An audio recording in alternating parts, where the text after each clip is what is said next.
Dan di sini juga Halo guys, biasanya teman-teman. tersedia bibit-bibit anggur yang berkualitas yang sudah terbukti berbuah di Indonesia, rasanya manis dan enak, dan relatif tahan terhadap hama dan penyakit.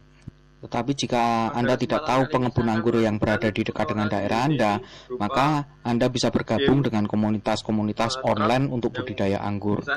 Simak tulisan-tulisan mereka, bertanyalah dan berkomentarlah secara sopan.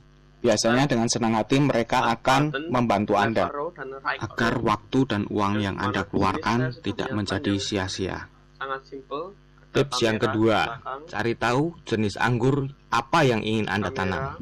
Sebagai referensi, saya sertakan link di deskripsi. Anda bisa lihat jenis anggur apa yang ada di sana yang mudah dibuahkan dan sudah terbukti berbuah di Indonesia. Rasanya enak serta tahan terhadap cuaca dan hama dan penyakit. Bisa dilihat dari ciri-ciri dari daun dan buahnya. Silahkan dicek video yang ada di bawah. Hal ini wajib Anda lakukan agar terhindar dari penipuan online. Oke, tips yang ketiga, sediakanlah metan terlebih dahulu. Metan adalah media tanam. Pada dasarnya tidak ada yang spesial untuk media tanam ini, cuma harus memenuhi persyaratan tertentu, yaitu antara lain harus mempunyai pH di kisaran 6,5 hingga 7, harus bisa menjaga kelembapan, dan harus porus atau dengan mudah melewatkan air. Rekomendasi bahan metan sendiri adalah antara lain tanah dari bawah pohon bambu, sekam bakar, daun bambu yang lapuk, pasir, atau kohi atau kotoran hewan yang sudah difermentasi. Tetapi saya lihat cukup banyak para master di dalam dunia pengangguran yang menyarankan agar kohi dan pupuk dihindari untuk tanaman yang masih baru atau masih kecil, karena ternyata anggur sangat rentan sekali terhadap overdosis atau OD dari para pupuk tadi. Nah, siapkan metan tadi sekitar 3 hari sampai 2 minggu sebelum bibitnya ditanam. Cara yang paling gampang untuk mengetahui metannya tadi siap tanam atau tidak, yaitu dengan cara siram metan tadi hingga jenuh dan tunggu hingga dari metan tersebut keluar rumputnya. Jika sudah keluar rumputnya, dipastikan metan tersebut sudah siap untuk dijadikan media tanam untuk tanaman anggur tadi. Oke, saran yang keempat, sediakanlah obat-obatan dulu dari tanaman anggur yang tadi, misalnya fungisida, insektisida, atau baik itu maupun vitamin B1.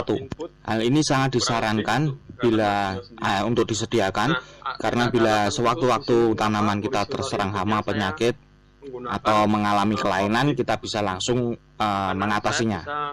Disarankan untuk insektisidanya sediakan furudan dan desis. Furudan ini diperlukan untuk mengatasi hama-hama yang ada di dalam tanah, dan desisnya untuk kutu-kutu yang kecil biasanya menyerang daun-daun. Serta fungisidanya berbahan antrokol.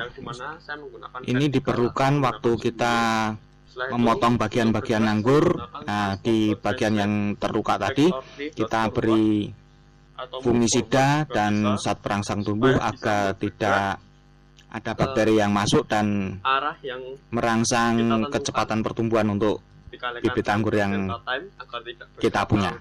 Untuk zat PT-nya atau zat perangsang tumbuh, kita bisa beli di pasaran yang kemasan siap pakai, atau bisa buat sendiri dengan cara menggunakan bawang merah yang diparut dan getahnya kita oleskan pada bagian yang luka atau diencerkan, dicampurkan dengan fungisida. Oke, tips yang kelima, tentukan dulu model penanaman dan tempat penanamannya.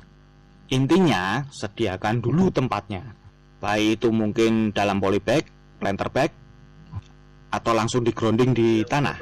Kalau kita belum dapat gambaran tentang ini, tidak apa-apa, kita bisa pikirkan sambil jalan, tapi tetap kita harus tentukan model penanamannya seperti gimana. Nanti kita bahas model penanaman